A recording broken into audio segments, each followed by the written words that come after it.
السلام علیکم ورحمۃ اللہ وبرکاتہ۔ شادی کے اگلے روز ہی دلہن کے کمرے سے چیخنے چلانے کی آوازیں آ رہی تھیں۔ تمام گھر والے حیرت سے ایک دوسرے کی طرف دیکھنے لگے اور پھر بھاگتے ہوئے دلہن کے کمرے میں جا پہنچے۔ جیسے ہی دروازہ کھولا گیا تو سامنے کا منظر دل دہلا دینے والا تھا۔ صابرہ دلہن کا لباس پہنے فرش پر بیٹھی ہوئی تھی۔ لباس پھٹا ہوا تھا اور اس کے بال بکھرے ہوئے تھے، جبکہ پاس ہی اس کا شوہر کھڑا ہوا تھا۔ اس کے چہرے پر گہری اور فاتحانہ مسکراہٹ تھی، کیونکہ سارے گھر میں ابھی تک شادی والا ہی ماحول تھا، کیونکہ کل رات ہی تو مزمل اور صابرہ کی شادی ہوئی تھی۔ سارے گھر میں کیٹرنگ سروس والوں کے برتن بکھرے پڑے تھے، کیونکہ شادی کی تقریب گھر میں ہی رکھی گئی تھی۔ بزدار فیملی نے چھوٹے سے ڈرائنگ روم میں افضل بزدار اور ان کی زوجہ بیٹھے چائے پی رہے تھے۔ باقی تمام بچے تو ابھی تک اٹھے بھی نہیں تھے۔ رضیہ بیگم: آج میں بہت زیادہ خوش ہوں، کیونکہ آج ہمارا بیٹا خوش ہے۔ افضل بزدار چمکتے ہوئے چہرے کے ساتھ بیوی کو اپنی خوشی کی وجہ بتا رہے تھے۔ مزمل ان کا سب سے چھوٹا اور لاڈلا بیٹا تھا، جس نے صابرہ کو اپنے کالج میں پسند کیا اور پھر شادی کی ضد کرنے لگا۔ لیکن افضل بزدار بالکل بھی اس شادی کے حق میں نہیں تھے، کیونکہ صابرہ کے والدین اس رشتے کے لیے راضی نہ تھے اور مزمل صابرہ کے ساتھ اس کے والدین کی مرضی کے بغیر ہی شادی کرنا چاہتا تھا۔ یہ بات افضل بزدار کو بالکل پسند نہ آئی۔ پہلے تو انہوں نے اس فیصلے کی سخت مخالفت کی، مگر پھر اپنے لاڈلے اور چھوٹے بیٹے کی خوشی کے لیے اپنے اصولوں کو قربان کر دیا۔ ابھی وہ دونوں بیٹھے باتیں ہی کر رہے تھے کہ احسن بزدار اندر آتے ہوئے دکھائی دے۔ وہ افضل بزدار کے سب سے سمجھدار اور بڑے بیٹے تھے۔ السلام علیکم امی، ابا۔ احسن بزدار نے آتے ہی والدین کو سلام کیا تو وہ بھی اس کے سلام کا جواب دے گئے۔ آؤ بیٹا، ہمارے ساتھ بیٹھ کر چائے پیو۔ صابرہ جلدی سے احسن کے لیے چائے لے کر آؤ۔ بیٹے کو چائے کی آفر کرنے کے بعد رضیہ بیگم نے فوراً سے ملازمہ کو چائے لانے کا حکم دے دیا۔ احسن بزدار بھی اپنے باپ کے ساتھ صوفے پر بیٹھ گیا۔ اس کا چہرہ کچھ افسردہ سا تھا، کیونکہ وہ مزمل کے اس طریقے سے شادی کرنے پر راضی نہ تھے، بلکہ وہ چاہتے تھے اگر صابرہ کی فیملی مان جائے تو وہ باقاعدہ رشتہ لے کر جائیں، کیونکہ صابرہ نے ہی انہیں آنے سے منع کر دیا تو وہ کیا کرتے۔ مگر پھر بھی وہ بھائی کے ان اقدام پر خوش نہ تھے۔ اب بھی وہ خاموشی سے منہ لٹکائے بیٹھے تھے۔ بیٹا جانی، آپ کو کیا ہوا ہے؟ کیا آپ مزمل کی شادی سے خوش نہیں ہیں؟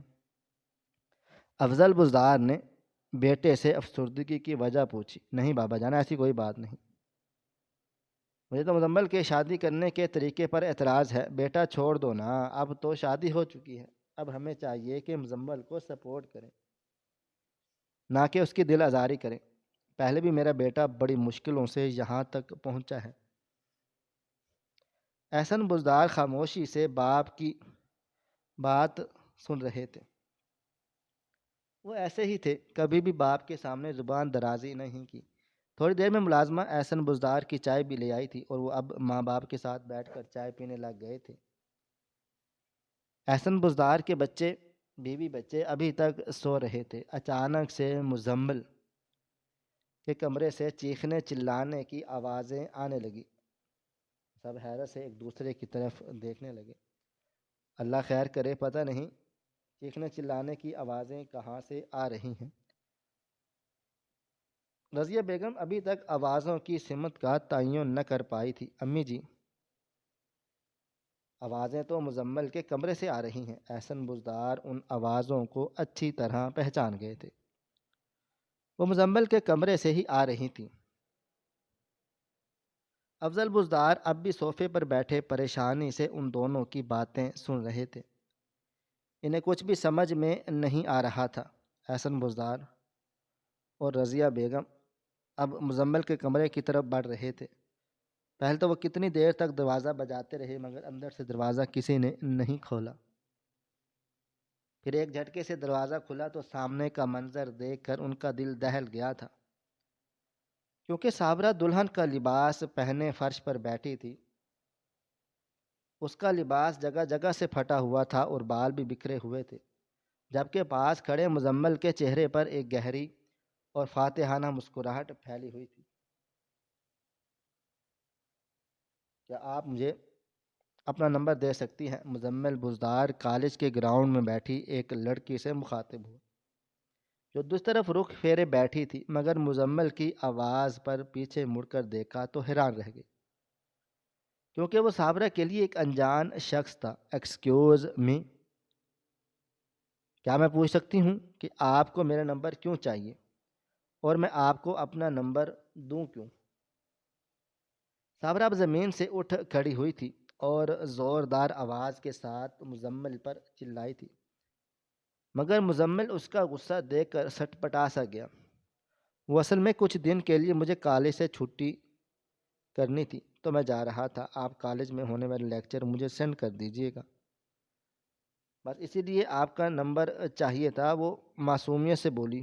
او ہیلو، میرا دماغ خراب نہیں ہے کہ میں کسی ایرے غیرے کو اپنا نمبر دے دوں، اور اگر اتنی ہی پڑھائی کی فکر ہے تو چھٹیاں نہ کریں یا پھر کسی اور کو اس کام کے لیے ڈھونڈ لے۔ مزمل اس کے جواب پر خاموشی سے وہیں کھڑا مسکراتا رہا۔ اسے اس لڑکی کی یہی ادا تو پسند تھی، اور غصے سے لال ہوتی ناک کا تو وہ دانہ دیوانہ تھا۔ مگر مجھے تو آپ کا نمبر ہی چاہیے تھا، کیونکہ کسی اور میں اتنا ذمہ دار انسان نہیں سمجھتا کہ وہ مجھے روزانہ کا لیکچر سینڈ کرے۔ اب وہ عام سے انداز میں صابرہ کی تعریفیں کر رہا تھا، مگر صابرہ تو اس تعریف پر آگ بگولا ہو گئی۔ تمہاری ہمت کیسے ہوئی؟ میرے منع کرنے کے باوجود بھی ڈیڑھ بنے بس نمبر ہی مانگے جا رہے ہو۔ صابرہ اب حلق کے بل چلائی تھی۔ وہ ایک امیر زادی تھی اور کالج میں کسی کو بھی اس سے بات کرنے کی جرت نہیں تھی، مگر یہ لڑکا اسے مسلسل تپائے جا رہا تھا۔ مزمل اب مسکراتا ہوا چہرہ لیے وہاں سے جا چکا تھا۔ اس کا اصل مقصد نمبر مانگنا نہیں بلکہ صابرہ سے بات چیت کرنا تھا، کہ صابرہ ایک نظر اس پر ڈالے، کیونکہ وہ بہت زیادہ اکڑو مزاج لڑکی تھی اور آج تک کسی لڑکے کو گھاس نہ ڈالی تھی۔ اسی بات کا تو مزمل کو افسوس تھا۔ وہ ہر وقت اس کے آس پاس رہنے کی کوشش کرتا، مگر وہ تو نوٹس ہی نہ کرتی، تو اس لیے مزمل کو یہ قدم اٹھانا ہی پڑا تھا، کیونکہ وہ اچھی طرح سے جانتا تھا کہ اس کے بعد جب بھی وہ صابرہ کے آس پاس گیا تو وہ اسے پہچان جائے گی، اور یہی وہ چاہتا تھا کہ وہ اس کی توجہ حاصل کر لے۔ مزمل تو وہاں سے جا چکا تھا، مگر صابرہ اب بھی سخت غصے میں تھی۔ اس لڑکے کی ہمت کیسے ہوئی صابرہ سے بات کرنے کی؟ بابا جان سے کہہ کر اسے ضرور مزہ چکھاؤں گی۔ وہ اب اپنے دوستوں میں بیٹھی اپنے باپ کی شخصیت کا روب جھاڑ رہی تھی، کیونکہ اس کا باپ ایک پولیس انسپکٹر تھا۔ وہ اپنے گھر میں سب سے زیادہ لاڈلی تھی، اسی وجہ سے اس کی کوئی بات بھی نہ ٹالی جاتی، اور بے جا لاڈ پیار کا نتیجہ یہ نکلا تھا کہ وہ بہت زیادہ اکڑ مزاج ہو گئی۔ اس کی دوستیں بڑے مزے سے اس کے بابا اور بھائیوں کے قصے سنا کرتی تھیں، کیونکہ تمام دوستوں کے گروپ میں ایک وہی امیر زادی تھی، باقی تو عام سے گھرانوں سے تعلق رکھنے والی یا تھی۔ یار مزمل کو دیکھ، وہ صابرہ آ رہی ہے۔ صابرہ کو پاس سے گزرتا دیکھ مزمل کے دوست علی نے اسے بازو سے پکڑ کر ہلایا تھا، جو نیچے مسلسل موبائل فون استعمال کر رہا تھا۔ علی کی بات پر اس نے چہرہ اٹھا کر دیکھا تو واقعی میں صابرہ پاس سے گزر رہی تھی، مگر اس نے مزمل کو نہ دیکھا۔ اسی بات کا تو اسے غم تھا، اس کی ترکیب کام نہ آئی۔ صابرہ تو اب بھی اس پر ایک نظر نہ ڈالتی تھی۔ یار علی، مجھے لگتا ہے کہ پھر سے کوئی ترکیب لڑانی پڑے گی۔ یہ لڑکی تو اب بھی میری طرف دیکھ ہی نہیں رہی، مزمل نے داڑھی کھجاتے ہوئے علی سے کہا تھا۔ یہ کہنے کے بعد وہ دوبارہ اپنی کرسی پر براجمان ہو چکا۔ یار مزمل، مجھے تو تیری سمجھ نہیں آتی، آخر اس لڑکی میں ایسا بھی کیا ہے جو تو اس کے پیچھے اتنا پاگل ہو رہا ہے؟ دیکھ تو صحیح، ہمارا کالج خوبصورت لڑکیوں سے بھرا پڑا ہے، مگر تجھے یہی اکڑی ہوئی گردن والی لڑکی پسند آ گئی۔ مجھے تو تیرے سینس آف ہیومر پر بھی شک ہونے لگا ہے۔ یار تو نہیں سمجھے گا، ایک بار جس پر دل آ جائے تو آ جائے، پھر جب حسن کی دیوی یا کوئی عام سی لڑکی، مگر یہ کوئی عام نہیں، بہت خاص ہے۔ اب وہ ایک لمحے پہلے کی گئی اپنی ہی بات کی نفی کر رہا تھا۔ ہاں ہاں ہاں، آ گیا نا سچ تیری زبان پر بھی؟ میں بھی اچھی طرح سے جانتا ہوں کہ تو اس لڑکی پر صرف لائنیں مار رہا ہے، باقی تجھے اس میں کوئی بھی انٹرسٹ نہیں ہے۔ علی کی خوفناک ہنسی ہنستے ہوئے کہا تھا، کیونکہ اس کی ہنسی ایسی ہی تھی کہ سامنے والا ڈر جائے۔ یار تو سب سے پہلے اپنی ہنسی کو تو روک، ورنہ میں ابھی یہاں سے ڈر کر بھاگنے ہی والا تھا۔ مزمل نے آگے سے علی کا ہی مذاق بنا ڈالا تھا۔ مزمل کی بات پر وہ منہ بنا کر رہ گیا۔ سارے دوست اس کا یوں ہی مذاق بنایا کرتے تھے، ایک اس کی خوفناک ہنسی اور دوسرا اس کے گھنگریالے لڑکیوں کے جیسے بالوں کا۔ مگر تم نے میری کسی بات کا جواب نہیں دیا، کیونکہ سچ کڑوا ہی ہوتا ہے، اور میں بھی یہی ہوں، اور تم بھی۔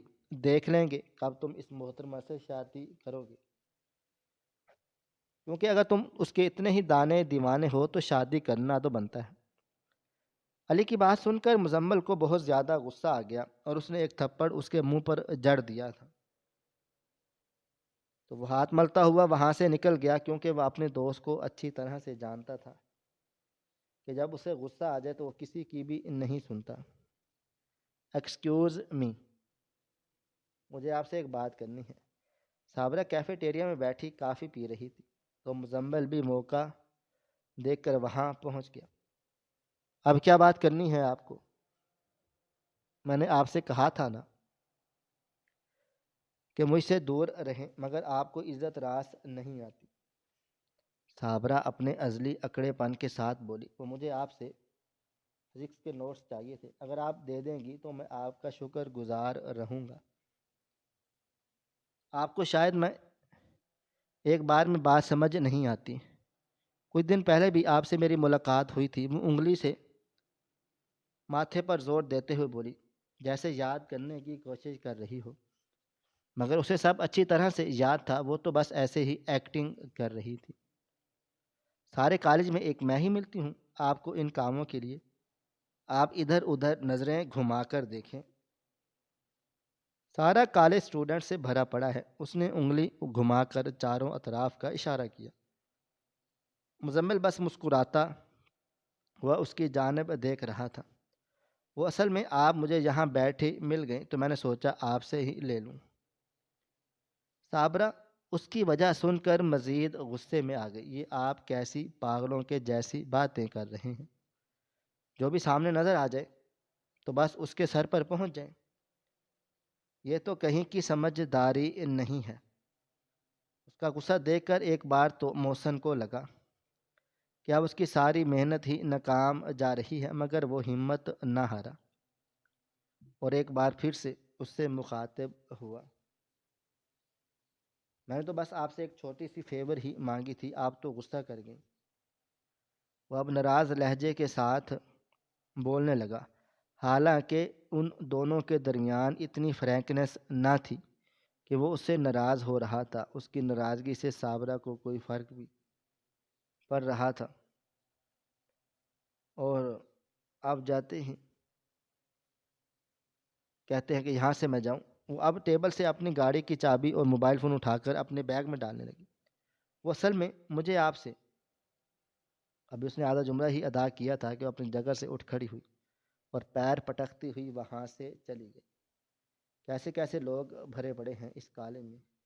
جاتے جاتے وہ منہ ہی منہ میں بڑبڑائی تھی، مگر اس کی بڑبڑاہٹ مزمل سن چکا تھا، اور اس کا غصہ دیکھ اس کے چہرے پر ایک دھیمی سی مسکراہٹ رینگ گئی تھی۔ مزمل بیٹا آؤ، کھانا کھا لو، سب لوگ آ چکے ہیں، بس تمہارا ہی انتظار ہے۔ جیسے ہی مزمل گھر کے اندر داخل ہوا تو سب لوگ بیٹھے ڈائننگ ٹیبل پر کھانا کھا رہے تھے۔ نہیں امی جان، مجھے بھوک نہیں ہے، آپ لوگ کھا لیں۔ یہ کہتے ہوئے وہ اپنے کمرے کی طرف جانے لگ گئی تھی اور رضیہ بیگم اس کی پیٹھ کو ہی گھورتی رہ گئی۔ پتہ نہیں اس لڑکے کو دن بدن کیا ہوتا جا رہا ہے، نہ ٹھیک سے کھانا کھاتا ہے، نہ ہی پڑھائی میں دل لگا رہا ہے۔ رضیہ بیگم اب افضال مزار صاحب سے بیٹے کی شکایت کرنے لگ گئی۔ ارے بیگم، جوان جہان لڑکا ہے، تم کیا اسے چھوٹا بچہ سمجھتی ہو؟ کھا آیا ہوگا کہیں باہر دوستوں کے ساتھ، ایسے ہی تمہیں پریشان کر رہا ہے۔ وہ مسکراتے ہوئے رضیہ کو سمجھانے لگے، نہیں انکل، ایسی بات نہیں ہے۔ میں نے بھی نوٹس کیا ہے کہ مزمل آج کل کچھ زیادہ ہی عجیب سا ہو گیا ہے۔ احسن کی بیوی ثانیہ نے فوراً سے ساس کی پھر تعریفیں کر ڈالی تھی، کہا کہ اس لڑکے کو ضرور کچھ نہ کچھ تو ہوا ہے، ماں کی نظر کبھی دھوکہ نہیں کھا سکتی، پتہ نہیں یہ کن چکروں میں پڑ گیا ہے۔ بہو کی بات سن کر رضیہ بیگم کی پریشانی مزید بڑھ گئی۔ رضیہ بیگم، آپ تو خواہ میں ہی پریشان ہو رہی ہیں، ایسی کوئی بات بھی نہیں ہے، لڑکے اس عمر میں ایسے ہی ہوتے ہیں، اب اپنے احسن کو ہی دیکھ لو، کالج کے دنوں میں یہ تمہیں کتنا تنگ کرتے تھے، اور کبھی کبھی تو راتوں کو واپس ہی نہ آتا، مگر اب دیکھو شادی کے بعد سیدھا ہو گیا ہے۔ افضل بزدار مسکراتے ہوئے اپنے بڑے بیٹے کا ذکر کرنے لگے۔ باپ کی بات سن کر احسن بھی مسکرانے لگا۔ میں تو کہتا ہوں مزمل کی بھی شادی کرا دیتے ہیں، اور یہ بھی تیر کی طرح سیدھا ہو جائے گا۔ افضل بزدار نے مسکراتے ہوئے ایک تجویز پیش کی، نہیں بھائی نہیں، میں ابھی اس کی شادی کرانے والا نہیں، وہ پہلے اپنی اچھی سے پڑھائی وغیرہ مکمل کر لے، اور اس کے بعد احسن کے ساتھ بزنس میں بھی ہاتھ بٹائے، تو بعد میں ہی اس کی شادی کے بارے میں سوچوں گا۔ اگر ابھی سے اتنی بڑی ذمہ داری اس کے اوپر ڈال دی گئی تو میرا معصوم ننھا سا بچہ سنبھال نہ سکے گا۔ ابھی جو بیٹے کے تیور دیکھ کر پریشان ہو رہا تھا، اب اسے خود ہی اس معصوم چھوٹا سا بچہ کہہ رہی تھی۔ بیگم، اب وہ بچہ نہیں رہا بلکہ بڑا ہو چکا ہے، اور اب شادی نہیں کرے گا تو کیا بوڑھا ہو کے کرے گا؟ افضل بزار اب بھی مسکرا رہے تھے، بلکہ وہ تو ہر وقت ہی مسکراتے رہتے تھے،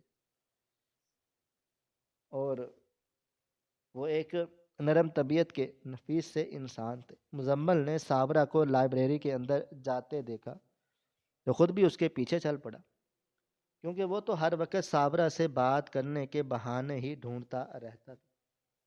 ہیلو، کیسی ہیں آپ؟ صابرہ جو کتاب پڑھنے میں مگن تھی، اس کی آواز پر سر اٹھا کر اوپر دیکھنے لگی اور پھر سر پکڑ کر بیٹھ گئی۔ آپ میرا پیچھا کیوں نہیں چھوڑ دیتے؟ آخر آپ کے ساتھ مسئلہ کیا ہے؟ آج آپ بتا ہی دیں۔ وہ ایک ہی سانس میں اتنی لمبی بات کر گئی کیونکہ وہ اب واقعے میں اس لڑکے سے تنگ آ چکی، جو ہر روز کوئی نہ کوئی موقع اس کے سر پر دیکھ کر آ ہی دھمکتا تھا۔ نہیں، بات تو کوئی نہیں ہے، میں ایک ضروری کتاب ڈھونڈنے لائبریری چلا آیا تھا، مگر وہ کتاب آپ کے ہاتھ میں دیکھ کر مجھے مجبوراً آپ کی طرف ہی آنا پڑا۔ صابرہ نے جلدی سے اپنے ہاتھ میں پکڑی ہوئی کتاب کو دیکھا۔ آپ پاگل تو نہیں ہوگے، یہ تو لڑکیوں کی خاص کتاب، میرا مطلب یہ تو ایک ناول ہے۔ وہ عجیب سا چہرہ بنا کر حیرانگی سے مزمل کی طرف دیکھنے لگی۔ ناول ہے تو اس میں کیا بات ہے؟ کیا ناول لڑکے نہیں پڑھتے؟ بلکہ مجھے تو لگتا ہے کہ لڑکے لڑکیوں سے زیادہ پڑھتے ہیں۔ وہ اب اس کے پاس والی کرسی پر بیٹھ چکا تھا۔ میں آپ کی اس بات سے بالکل بھی اتفاق نہیں رکھتی، لڑکوں کو ناولوں میں ذرا بھی بالکل بھی انٹرسٹ نہیں ہوتا۔ جہاں تک میں جانتی ہوں وہ تو ہارر موویز اور بائک سٹنٹس وغیرہ میں انٹرسٹ رکھتے ہیں۔ صابرہ اب نہ چاہتے ہوئے بھی اس سے بات کر رہی تھی، کیونکہ اسے اس لڑکے میں ایک عجیب سی کشش محسوس ہونے لگ گئی تھی۔ مگر آپ یہ نہیں جانتی کہ سب لڑکے ایک کے جیسے نہیں ہوتے، کچھ میری طرح ناول لورز بھی ہوتے ہیں، آپ مجھے ہی دیکھ لیں۔ آپ بھلے ہی مجھ سے کسی بھی مشہور ناول کی سٹوریز پوچھ لیں، ابھی فٹافٹ سے سنا دوں گا۔ اور اب وہ مسکراتے ہوئے صابرہ سے جھوٹ بول رہا تھا، کہیں نہ کہیں اسے ڈر بھی لگ رہا تھا کہ اس کا جھوٹ پکڑا نہ جائے، وہ اس سے کسی ناول کے بارے میں پوچھ ہی نہ لے، کیونکہ وہ اچھی طرح سے جانتا تھا کہ وہ بہت زیادہ ناولز پڑھتی ہے۔ مگر صابرہ نے اسے کسی ناول کے بارے میں نہ پوچھا، بلکہ وہ تو اس کی اس بات پر ہنسنے لگ گئی تھی۔ مزمل نے دل ہی دل میں کہا تھا، ہنسی تو پھنسی۔ وہ تو اب اپنے چہرے پر مسکراہٹ سجائے اس کے سامنے موجود تھا، اور اب پتہ نہیں کہاں کہاں سے باتیں نکال کر اسے بات چیت کرنے میں کامیاب ہو چکا تھا۔ ان کی باتیں اب ملاقاتوں تک پہنچ چکی تھی۔ صابرہ کو اب وہ لڑکا بھانے لگا تھا، بلکہ وہ تو اس کی دانی دیوانی ہو چکی تھی۔ مجھے آپ یہاں بیٹھی ہوئی ہیں محترمہ، اور میں آپ کو پورے کالج میں ڈھونڈ رہا ہوں۔ وہ کلاس روم میں بیٹھی نوٹس بنا رہی، اور مزمل بھی اسے ڈھونڈتے ڈھونڈتے وہیں پہنچ چکا تھا۔ ہاں یار، بس تھوڑا سا کام رہتا ہے، اور اتنی محنت میں تمہاری وجہ سے ہی کر رہی ہوں۔ یہ تو میں کالج کے بعد گھر جا کر بھی کر سکتی تھی، مگر تمہاری فرمائش پر میں نے سوچا کہ میں اسے یہیں پر ختم کر لوں، تاکہ اگر بعد میں اسے اس کا ٹائم نہ ملے تو کوئی مسئلہ وغیرہ نہ ہو۔ وہ مسکراتے ہوئے بولا، اسے اس کا وعدہ یاد دلا رہی تھی، کیونکہ کل ہی انہوں نے ایک دوسرے سے لنچ پر جانے کی کمٹمنٹ کی تھی۔ ارے ہاں، میں تو بھول ہی گیا۔ مزمل نے اپنے سر پر ہاتھ مارا تھا، جیسے خود پر افسوس کر رہا ہو۔ چلو پھر جلدی سے باہر آ جاؤ، لنچ پر چلتے ہیں۔ وہ اسے آرڈر دیتا ہوا وہاں سے نکل گیا، مگر وہ اس لڑکے کی اس عادت پر مسکرا گئی، کیونکہ وہ ایسا ہی تھا، پہلے خود سے کی ہوئی کمٹمنٹ بھول جاتا، اور جب سے اسے یاد آ جاتا، معلوم ہوتا، تو فوراً سے اسے پورا کرنے کی کوشش کرتا۔ مگر صابرہ کو اس کا یہ انداز بہت بھاتا تھا۔ دن بدن وہ اس کی خوبصورتی کی دانی دیوانی ہوتی جا رہی تھی، کیونکہ اتنا ہینڈسم لڑکا ان کے کالج میں اور کوئی بھی نہیں تھا، ایک وہی تھا، اور وہ آیا بھی اسی کے حصے میں۔ اسے رہ رہ کر اپنے نصیب پر رشک آ رہا تھا۔ 2 منٹ میں وہ اپنا قیمتی سامان سمیٹتی ہوئی باہر آئی، کیونکہ وہ ذرا بھی دیر کرتی تو مزمل اس سے پھر ناراض ہو جاتا، کیونکہ وہ ذرا سی بات پر ناراض ہو جایا کرتا تھا۔ تھوڑی ہی دیر کے بعد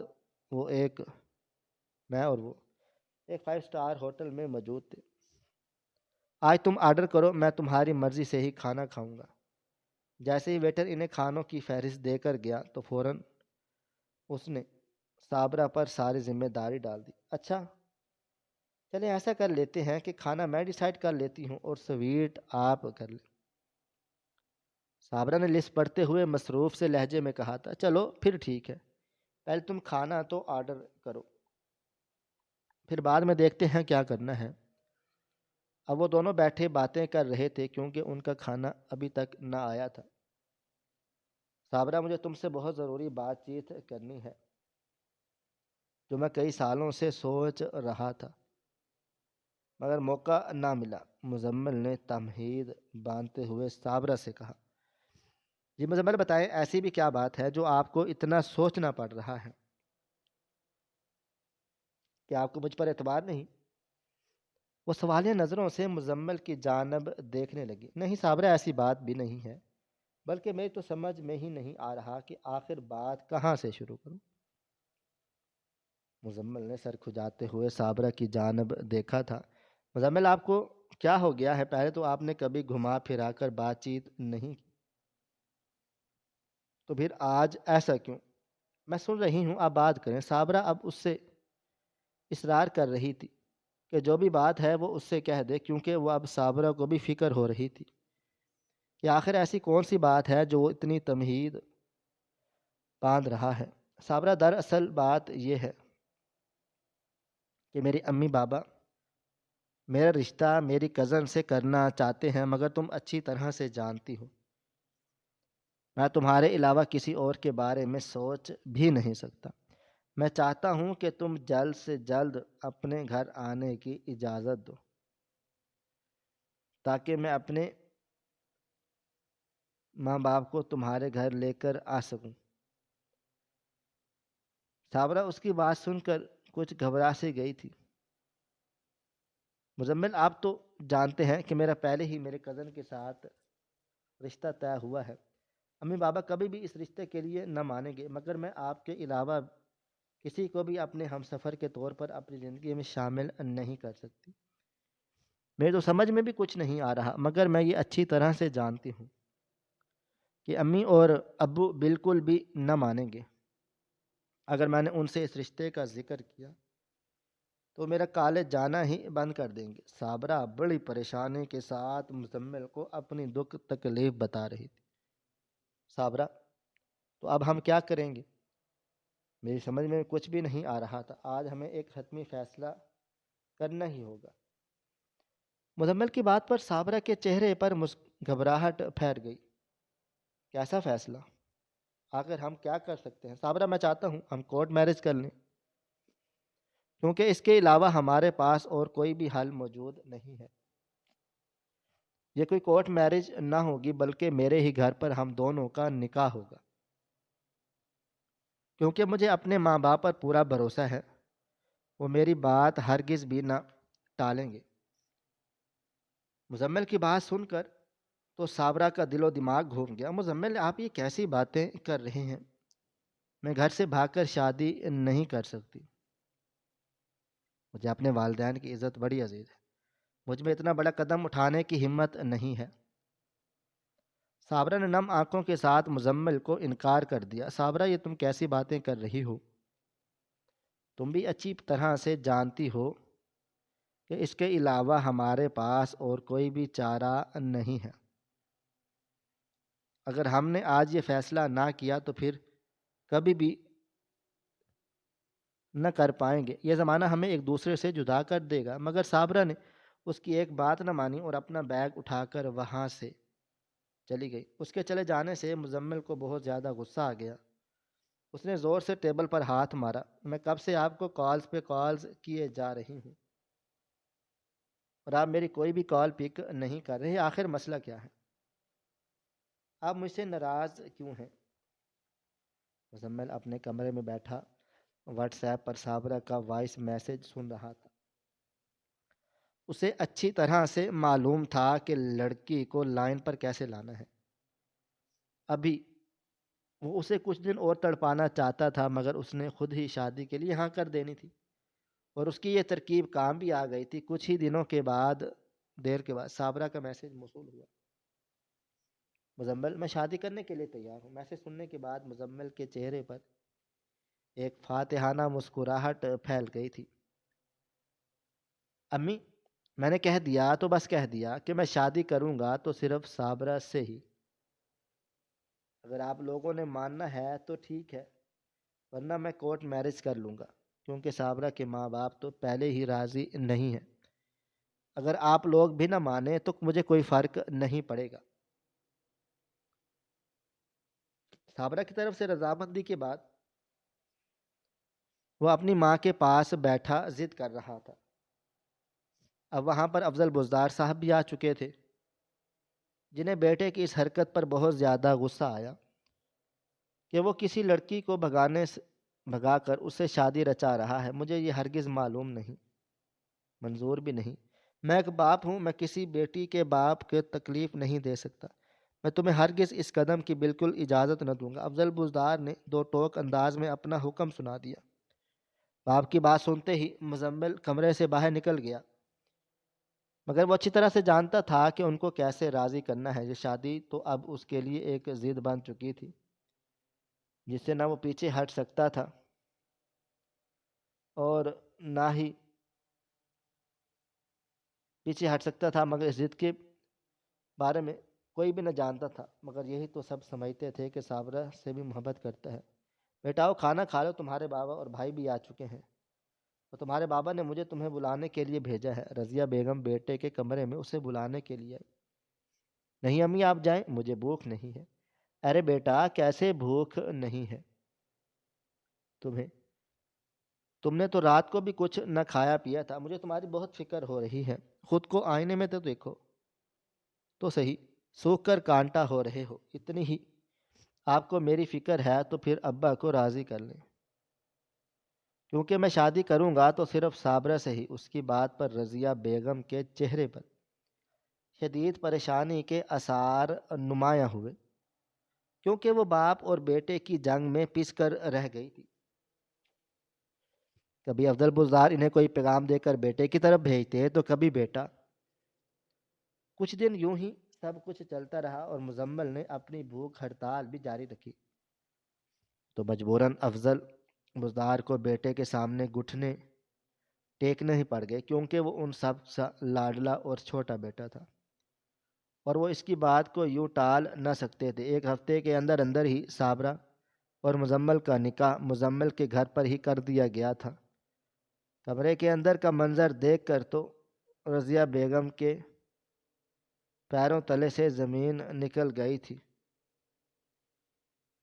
ان کی سمجھ میں بھی کچھ نہیں آ رہا تھا کہ ان کا بیٹا کل تک تو اس لڑکی سے شادی کرنے کے لیے مرا جا رہا تھا، اور آج اس کے ساتھ یہ سلوک کیوں کر رہا ہے۔ احسن بزدار دوڑتا ہوا کمرے کے اندر گیا اور مزمل پر چیخنے چلانے لگا، تمہارا دماغ تو ٹھیک ہے، یہ کیا حرکت کی تم نے اپنے بیوی کے ساتھ؟ کل تک تو تم بڑے پیار محبت کے دعوے کر رہے تھے، تو آج کہاں گئی تمہاری محبت؟ بھائی، یہ کوئی محبت نہیں تھی، بلکہ انتقام تھا، جو انتقام آپ لوگ تو بھول گئے مگر میں نہ بھلا سکا۔ صابرہ افتخار احمد خان کی بیٹی اور حبیب خان کی بہن ہے۔ کون حبیب خان؟ احسن نے حیرانگی سے پوچھا۔ دیکھا نا بھائی، میں نے کہا تھا نا کہ آپ لوگ بھلا چکے ہیں، مگر میں اپنے باپ کا بدلہ آج تک نہیں بھولا۔ انسپکٹر افتخار احمد خان، جس نے بابا جان کے جھوٹے قتل کیس میں پھنسایا گیا اور 5 سال تک قید رکھا گیا، اسی دن سے میں نے ٹھان لی تھی کہ میں ان کی عزت اس طرح سے روندوں گا جس طرح سے انہوں نے بابا جان کو سارے زمانے میں ذلیل و رسوا کیا۔ یہ سن کر رضیہ بیگم اور احسن بزدار کا تو دل و دماغ ہی گھوم گیا۔ وہ تو آج سے 8 سال پہلے پرانی باتیں کر رہا تھا۔ اب وہاں پر افضل بزدار بھی پہنچ چکے تھے، وہ ساری بات سن چکے تھے۔ انہیں اپنے بیٹے پر ہی بہت زیادہ غصہ آ گیا تھا۔ انہوں نے ایک معصوم سی بچی کو اس کے باپ کے کیے کی سزا سنا دی۔ صابرہ فرش پر بیٹھی مسلسل آنسو بہا رہی تھی۔ اسے تو یقین نہیں آ رہا تھا کہ یہ وہی مزمل ہے جو ہر وقت اس کے آگے پیچھے مڈلاتا رہتا تھا۔ آج اسے خود پر بہت غصہ آیا کہ کس طرح وہ ایک جھوٹے مکار لڑکے کی باتوں میں آ گئی اور اپنے والدین کا گھر چھوڑ دیا، مگر اب وہ ان کی عزت وہاں پر نہ لا سکتی تھی۔ دوسری طرف سارے زمانے میں یہ پھیل چکا تھا کہ انسپکٹر افتخار احمد خان کی بیٹی کسی لڑکے کے ساتھ بھاگی۔ بیٹا، یہ تم نے بہت غلط کیا ہے۔ افضل بزدار اب اپنا سر پکڑ کر بیٹھ گئے تھے۔ بابا جان، میں نے کچھ بھی غلط نہیں کیا۔ آپ 5 سال کی قید بھول سکتے ہیں، مگر میں نہیں۔ آپ کی قید میں رہنے کے دوران میں نے جو لوگوں کی باتیں برداشت کی تھیں وہ میں جانتا ہوں۔ اسی دن سے میں نے سوچ لیا تھا کہ میں اس شخص کو انجام تک پہنچاؤں گا، اور انتقام لینے کے لیے مجھے اس سے بھی بہتر اور کچھ نہیں لگا۔ سارے زمانے میں رسوا کیا گیا تھا نا آپ کو اس کے باپ نے، تو اب اس کی بیٹی ہی اس کے منہ پر کالک مل کر میرے پاس ہاتھ بھاگ گئی ہے۔ اب حساب کتاب برابر ہو چکا ہے، تو میں اسے اپنے پاس کیوں رکھوں؟ میں ابھی اور اسی وقت اسے طلاق دے دوں گا، اور پھر اس کا راستہ الگ اور میرا الگ۔ طلاق کی بات سن کر تو صابرہ کا دل پھٹنے کو آ گیا تھا۔ وہ جلدی سے مزمل کے پیروں میں پڑ گئی تھی۔ خدا کا واسطہ میرے ساتھ یہ سب مت کرنا، میں اب اپنے والدین کے گھر واپس نہیں لوٹ سکتی۔ بے شک تم مجھے منہ مت لگانا، مگر مجھے طلاق نہ دو۔ وہ اس کے پیروں میں پڑ کر اپنے باپ کے کیے گئے کی معافیاں مانگ رہی تھی۔ افضل بزدار اب یہ منظر زیادہ دیر برداشت نہ کر سکے اور اٹھ کر بیٹے کے منہ پر تھپڑ جڑ دیا تھا۔ تمہاری ہمت کیسے ہوئی کسی کی بیٹی کی عزت خراب کرنے کی؟ تمہاری اپنی بھی 2 بہنیں ہیں، اگر کل کو ان کے شوہر بھی ان کے ساتھ یہی سب سلوک کرے تو کیا تمہیں اچھا لگے گا؟ باپ کی باتیں سن کر مزمل خاموش ہو گیا تھا، کیونکہ وہ تو سچ ہی کہہ رہے تھے۔ کسی بھی بھائی کو یہ گوارا نہ ہوتا کہ کوئی اس کی بہن کے ساتھ یہ سلوک کرے، مگر بابا میں کیا کروں؟ میں جب بھی اس لڑکی کو دیکھتا ہوں مجھے آپ کی قید کے دن یاد آ جاتے ہیں۔ یہ کہتے ہوئے مزمل کی آنکھیں بھی نم ہو گئی تھیں، کیونکہ وہ اتنے عرصے میں دل سے صابرہ سے محبت کر بیٹھا تھا، مگر محبت انتقام سے پیچھے رہ گئی، اور انتقام محبت پر اتنا حاوی ہو گیا کہ اسے اتنا سخت فیصلہ کرنے پر مجبور کر دیا۔ بیٹا میں تمہیں بالکل بھی یہ قدم نہ اٹھانے دوں گا۔ تم کسی لڑکی کی زندگی برباد نہیں کر سکتے، اور نہ ہی کسی بے قصور کو اس کے باپ کے قصور کی سزائیں دے سکتے ہو۔ بھلے ہی تم انسپیکٹر صاحب کو معاف نہ کرو، مگر اس میں صابرہ کا بھلا کیا قصور؟ یہ بیچاری بچی تو تمہاری محبت میں یہاں تک آ گئی، اور اب تم اسے ذلیل و رسوا کر رہے ہو۔ اور اب وہاں پر افتخار احمد خان اور ان کا بیٹا حبیب خان بھی پہنچ چکے تھے، کیونکہ انہیں کسی طریقے سے معلوم ہو گیا کہ افضل بزدار کا بیٹا ہی ان کی بیٹی کو بھگا کر لایا ہے، مگر یہاں آنے کے بعد وہ خود ہی شرمندہ ہو گئے۔ افتخار احمد خان افضل بزدار کے پیروں میں بیٹھے ان سے معافی مانگ رہے تھے۔ بزدار صاحب پلیز مجھے معاف کر دیں، مجھ سے بہت بڑی غلطی ہو گئی۔ یہ سب میں نے آپ کے بزنس حریف سلطان شاہ کے کہنے پر کیا تھا، اس میں میری کوئی بھی غلطی نہیں ہے۔ انہوں نے مجھے دھمکی دی تھی، اگر میں نے ان کی بات نہ مانا تو وہ مجھے انسپیکٹر کی پوسٹ سے ہی ہٹوا دیں گے۔ آپ اور میں اچھی طرح سے جانتے ہیں کہ وہ یہ سب کرنے کی طاقت رکھتے تھے، تو بس اسی وجہ سے میں ڈر گیا تھا اور ان کے بہکاوے میں آ گیا تھا۔ مگر میں اب آپ سے معافی مانگتا ہوں کہ میرے کیے کی سزا میری بیٹی کو مت دیجیے۔